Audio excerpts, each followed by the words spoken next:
What is going on, chat man? We are back, and today we are reacting to Let Down, the most overlooked fact of the GOAT debate. This was highly anticipated, highly recommended. As you guys know, we've been reacting to old NBA content, and it's been a blast. I've been learning so much. We've been on a LeBron journey as of recently, at least his lowlights. I'm the biggest LeBron James fan of all time, but you guys been helping me genuinely realize, some aspects of the game that I didn't know about LeBron, and it's kind of crazy. I'll be honest. It's kind of crazy because all I knew was LeBron my whole life. So you guys changed my opinion on the GOAT debate. Also, you guys can go check that out.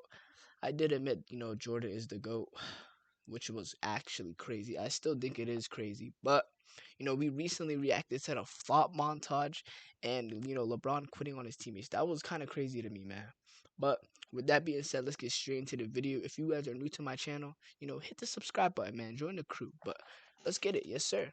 And that's it. Clock will tick. Minnesota is going to win this series and knock off the Lakers, the 3 seed, 4 games to 1. Yep, that's me.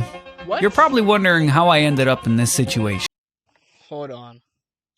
What is he about to do right here? The video just started. What is he going to do?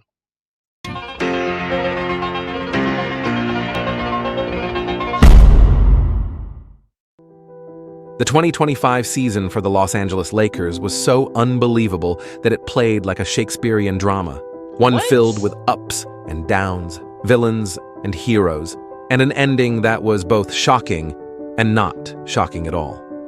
But to really understand the Lakers season, we have to rewind a bit to February 2nd, 2025. A date which will live in infamy. That's the day the Lakers pulled off one of the greatest heists in modern sports history. Yeah, when they got Luka Doncic, I genuinely thought that was one of the craziest, most randomest, most weirdest trades of all time. Genuinely, I still think it is. I still don't think Luka's really on the Lakers. As they acquired player. But he's always injured. He's made out of like plastic. That's the thing about Anthony Davis. Caveat, when healthy, applies more to AD than just about any other player in NBA history. You're talking about a once-in-a-generation superstar who literally just led the team to the NBA Finals the prior season. That was crazy. They just went to the finals, and you traded your finals player. But the Wolves were coming off a somewhat disappointing regular season. Vegas installed the Lakers as 2-1 favorites to win the series, and seemingly every expert agreed that LA would have no problem advancing to the second round of the playoffs. I think. Why do you have to start the video off with the playoff L that we just took last season? We just took a crazy L to Minnesota in the playoffs. Oh my gosh. I think the Lakers win. I actually have them winning in 5. I think the Lakers are going to beat them in 5. Yeah, I feel the same way. So what you think about that Lakers Lakers in 5. But, as they say, games aren't won on paper. And when they did play the games, the Lakers did not win in 5. Not 5, not 6, not 7. As a matter of fact, it was the Wolves who won in 5, pulling off the major upset. Now, I'm not going to delve into the X's and O's of this series. I'll leave that to the basketball nerds like Zach Lowe and Ryan Russillo, and whoever the hell this guy is. No, seriously, who the f*** is this guy? That said, if you ask me, the Lakers' loss comes down to 2 words: LeBron James. To be honest, neither LeBron nor Luka played particularly well in the series. But following a season-long trend, the Lakers seem to play some of their worst basketball. I feel like LeBron's just like his playoff struggles as of recent, at least ever since he won this in 2020, just been very bad. It's been injuries, teammates not playing as well, going against competition that his team isn't ready for. They don't really try to build a nice team. I'm not trying to be too biased, or I'm not even being biased. It's just what it is, and it's just a very annoying to see as a LeBron fan. When LeBron James was on the floor. Against the Wolves, this was especially the case in the fourth quarter. In his 54 fourth quarter minutes, LeBron hit just 9 of 27 shots, and the Lakers were outscored by a whopping 40 points. That's terrible. Now cue the What? LeBron sycophants who will say, What did you expect? He's 40 years old. oh, I don't know. Maybe I expected him to be as good as you told me he was. I mean, we've been bombarded all season about Okay, listen. He is old though. Like imagine you, right? You're a 40-year-old man and you're trying to keep up with, 20-year-old, 20, 30-year-old players, bro. And you've been doing it for 20 years. Sometimes you might get tired, your body might hurt. That's probably how he's feeling, but he's still a really good player. It's just he's not as good as he was when he was younger. how LeBron was still a top 10 player, that he's the greatest 40-year-old to ever play, that he's the oldest player to record a triple-double, the oldest to ever win Player of the Month, the oldest to ever flop like he got shot by a sniper. And now we can add one more to the list. The oldest player to ever shit the bed in the playoffs. And whether you're a LeBron You kind of got me there. stan or a LeBron hater, it's an undeniable truth that the end of this season for the Lakers was a major disappointment. And let me be clear what I mean by that. I don't mean disappointment in the colloquial sense. I mean, sure, we're all disappointed when our favorite team loses its last game of the season, whether that's in the first round or the last. No, what I mean by disappointment is the classic dictionary definition of the term, with a focus on these words: failure to meet expectations. That's exactly what the Lakers did. Remember, they were 2-1 favorites to beat the Wolves, and going into the playoffs, they had the 4th best title odds of any team in the entire league. Yet here they are, after one round, watching the rest of the playoffs from their couch. And meanwhile, the pundits are left scratching their heads trying to find excuses for another LeBron letdown. I'm not having any excuses. I'm not biased. We lost hella bad. We were trash. I'll be honest. I'll be completely honest. But here's the more interesting point that you won't hear from the mainstream sports media. These late-season letdowns by LeBron are actually not that uncommon. I mean, sure, we know about the disastrous 2011 finals against the Mavs. That was such a catastrophic failure that even the shills on Clutch Sports' payroll couldn't sweep it under the rug. But believe it or not, there have actually been 5 times that LeBron has lost a playoff series as a favorite, right? So it's only appropriate that he should get a fair share of the blame when things go wrong. LeBron, how could you just miss that layup? Like, actually, you just missed that whole layup right there. I know that's not even part of what it is, but you missed that layup. Now, given that LeBron's career has lasted so long, many of you may not remember a lot of the letdowns on this list, so it's probably a good idea to do a quick recap to refresh your memories. Bruh. The first of LeBron's letdowns came in 2009, when his Cleveland Cavaliers lost to Dwight Howard's Orlando Magic in the Eastern Conference Finals. Of LeBron's 7 letdowns, this is the one where he deserves the least culpability, because overall, he played pretty well in this series, even hitting a buzzer beater to win Game 2. But it's also a series that LeBron's team undeniably should have won. You see, his team was trash, though. Like, his team was actually not good, chat. It was the reasoning why. After all, between LeBron and Kobe, That would have been a nice finals. Kobe versus LeBron? I'll be honest, I have Kobe winning that finals. He had a way better team during that time period, I think. What was it, around 2009? They had like a nice team, right, chat? Let me know down below who you all take during that period of time in the NBA. in the finals. And heck, maybe LeBron doesn't go to Miami to start the super team era, and Cleveland becomes the next dynasty, and the history of basketball for the last decade and a half is completely rewritten. But alas, it wasn't to be. As in LeBron's own words, I fucked up one time in 09 and didn't beat Orlando. "Preach, brother. Preach." But as I said, the failure in 09 was actually the mildest of LeBron's season-ending letdowns. Letdown number 2 came the very next season, as LeBron's Cavs once again had home court advantage throughout the playoffs. This time, in the second round, they would face the Boston Celtics, an aging team that started the year fast but played just .500 ball the last 54 games of the regular season. The two teams would split the first 4 games of the series, with the critical Game 5 to be played in Cleveland. Okay. This was the perfect opportunity for LeBron James to showcase why he was the league's back-to-back reigning MVP.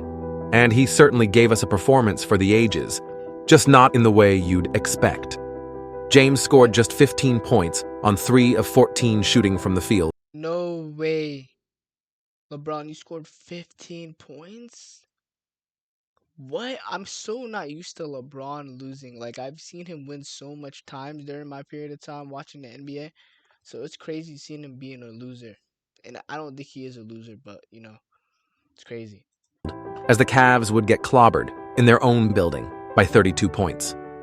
In fact, LeBron's play was so apathetic that the media, the fans, and the team's owner would accuse him of quitting on his team. What? Needless to say, the series loss, punctuated by that Game 5 debacle, would ultimately go down as a shameful moment in Cleveland sports history. Except for Delonte West, who seemed oddly upbeat after the series, but I digress. Letdown number 3 takes us to Miami, where in 2011 LeBron joined fellow league stars Dwayne Wade and Chris Bosh to form a super team. In their first year together, the star trio made it all the way to the NBA Finals, where they would face an aging Dallas Mavericks team, led by Dirk Nowitzki. The Heat... I don't know how LeBron really lost in this finals. Like, genuinely, I don't know how he lost. Jumped out to a 2-1 series advantage and had a 9-point lead in the fourth quarter of Game 4. But they epically coughed up the game and the series. The main reason for the defeat? LeBron James, who averaged less than 18 points in the series, including an 8-point dud in that pivotal Game 4. There is actually no way LeBron actually averaged 18. I feel like you're lying right there. Is that actually a true stat line? Like LeBron actually averaged that? What? Not only was LeBron outplayed in the series by his teammates, Wade and Bosh, but he was also outplayed by the Mavs role player, Jason Terry. Seriously? In fact, LeBron's performance was so embarrassingly bad, even his biggest acolytes say this. The 2011 finals is, and I will admit this, it is a meltdown. It is a giant blemish on the resume. Of course, they'll also have you believe that this was the last bad moment of LeBron's entire career. But wait, there's more! On to meltdown number 4. And for this one, we jump to the 2018-19 season, LeBron's first as a Laker. That year, LeBron joined an That year, they were all, like, they didn't even have a team ready for him. He just joined the team. They weren't even nice. I think he got injured this year, too. Start Laker team flush with young talent, like Brandon Ingram, Josh Hart, Kyle Kuzma, Lonzo Ball, Alex Caruso, Ivica Zubac. Jesus Christ, this team was loaded. They were a team that had won 35 games the prior season, and now they were adding LeBron James, along with Rajon Rondo and Kentavious Caldwell-Pope. You would think with all that talent, and a player like LeBron who could be the proverbial tide to rise all ships, the Lakers could add another 20 wins to the win column. Which explains why the Lakers had the 4th best title odds of any team heading into the regular season. So how many additional wins did LeBron add to the team? 2, for a grand total of 37 wins. You cannot be serious! I'm quite serious, John. Although, to be fair, LeBron did miss a third of the... Thank you. He got injured. I don't even think that was a letdown. He got injured. That's like, it played a big part in their season, actually. The season to injury. But even in the 2/3 of the games he played, the Lakers were barely a 500 team. So no matter how you slice it, the season was an abject failure. Now we move to letdown number 5. And this one comes fresh off the heels of the Lakers' 2020 championship in the bubble. You know, the championship that was supposedly the hardest ever because the players were forced to spend 2 months in a 5-star resort with nothing to do but shoot hoops, play video games, get massages, go fishing, hang out at the pool, hit the greens, and hit the, greens. And all this without having their wife and kids around. So, basically every guy's dream vacation. So as the defending champs, what did the Lakers do for an encore? How about a first-round playoff exit at the hands of the Phoenix Suns? This, despite going into the playoffs as the betting favorites to win the West, and nearly a 2-1 How did you guys lose to the Suns in the first round? favorite to beat the inexperienced Suns in round 1. Those odds... Okay, first off, they were not inexperienced. They went to the finals against the Bucks that year. You seem a little bit biased because they were not inexperienced. Chris Paul led them while also Devin Booker was killing it in 2021. That is so cap. Jumped exponentially after the Lakers won 2 of the first 3 games in the series. But behind a subpar performance from LeBron James, the Lakers would go on to lose the next 3 games. Come on, and they would bro, you find gotta themselves run. taking an You unexpected gotta early run, trip to bro. Play Cancun. defense. Of course, LeBron fans would tell you that the sole reason the Lakers were defeated was because of an injury that kept Anthony Davis out of the final 2 games. Although that that genuinely changes the whole trajectory of winning because they had DeAndre Ayton, they had a lot of big men. So Anthony Davis being injured actually plays a big part. We didn't have a good backup center, I think. I'm not sure. Let me know down below what you guys think. I'm not trying to be biased, but it feels like he's a little bit too biased, and I have to call him out on that. wasn't exactly the prevailing sentiment at the time. Well, what if Anthony Davis doesn't return for Game 6 at the Staples Center? The Lakers will win either Game 5 or Game 6. I don't think they need Anthony Davis to beat the Suns. We know the Lakers can get... You're not helping my points. You're not helping me. through this series with just LeBron James. Who embraces pressure? LeBron James. The Lakers are going to win Game 5 and 6, and Phoenix carry the hell on. Yikes. Regardless of spin, what cannot be denied is that the Lakers' disappointing finish in 2021 only emboldened critics who viewed their bubble championship as a fluke. It's going to have a big asterisk on the bottom, and it's going to say COVID championship. It's have big nothing. It's okay. And that brings us to letdown number 6, the 2021-22 season, in which the Lakers entered the regular season as overwhelming favorites to win the West. After all, they had assembled a sorta, super team. I mean, sure, we all look back at the LeBron James-Russell Westbrook pairing as a complete mess. But I think people forget just how productive Russ was before joining the Lakers. Yes, I feel like the Lakers did kind of ruin Russell Westbrook because he wasn't scoring like bad at all. He wasn't doing weird stuff, But once he got to the Lakers, he was like out of place a lot, like very badly. But let me know what you guys think about that. Was coming off a season where he put up 23, and objectively speaking, LeBron's teams fell woefully short of expectations in each. Do you guys think that LeBron is a good leader for a team? I still think that he's a good leader for a team. He's just lost a lot. He played a lot of years in the NBA though, chat. So I don't think he can win everything, but he has a good career at least. Of these 7 seasons. Now you might think I'm the burning. That was the easiest play. How did you get a turnover, bro? Question is, how does this affect his legacy? And on a macro level, the answer is not very much. Despite all the season-ending letdowns, he is still arguably one of the greatest players to ever play the game. But when we talk about LeBron's legacy, what we're really asking is, how does he stack up against Michael Jordan? And that's where he falls short. I don't mean that he falls short in the sense that Michael has better advanced stats and more individual accolades and is a more consistent defender and a superior shooter in the clutch and has fewer weaknesses and has more championships despite playing less seasons. Okay, you didn't even have to mention that much that fast. We get Jordan's better.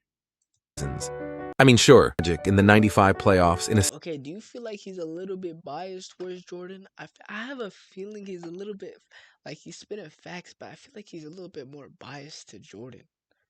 Series, the Bulls were favored to win. Although in retrospect, one could question whether the Bulls should have been favored. After all, the Magic had the best duo in the league in Shaq and Penny, and they also had home court advantage at a place where they only lost 2 games all year. And, as we all know, Jordan only played the final 5th of the season. But as you've probably figured out by now, I'm not a fan of making excuses. Okay. The bottom line is that the Bulls were favored to beat the Magic in 95. And they lost. And they did lose. And a big reason for that loss was that in critical moments of the series, Jordan was not the best version of himself. And that remains the sole was also the far less likely player to shit the bed. And in the results-based world of sports, nothing could be more important. Now, is that the only reason Michael Jordan is a superior player to LeBron James? No. There are at least a dozen other reasons, some of which I mentioned in a video I made 5 years ago, titled Jordan vs. LeBron, the best GOAT comparison, a video that has generated nearly 5 million views. But who's counting? But while the talking heads... We reacted to that if you guys want to check that out. debate this topic ad nauseum video. No, I get the video. I understand. So I recommend you watch it again. As for the rest of you, please hit the like button and subscribe. Chat, we gotta talk about this one for sure, man. I didn't know that LeBron took this much L's in his career. This is... Hey, I don't even... I have no words. I'm a LeBron fan. I have no words. I appreciate you guys, for recommending me this video. At least you guys know that, I'll react to anything that you guys want. But, this is the end of the video, chat. So make sure to like, comment, subscribe, man. And, continue to keep recommending me stuff to react to. Because, you guys recommend me amazing stuff. But with that being said, I'll catch y'all next time. Yes, sir.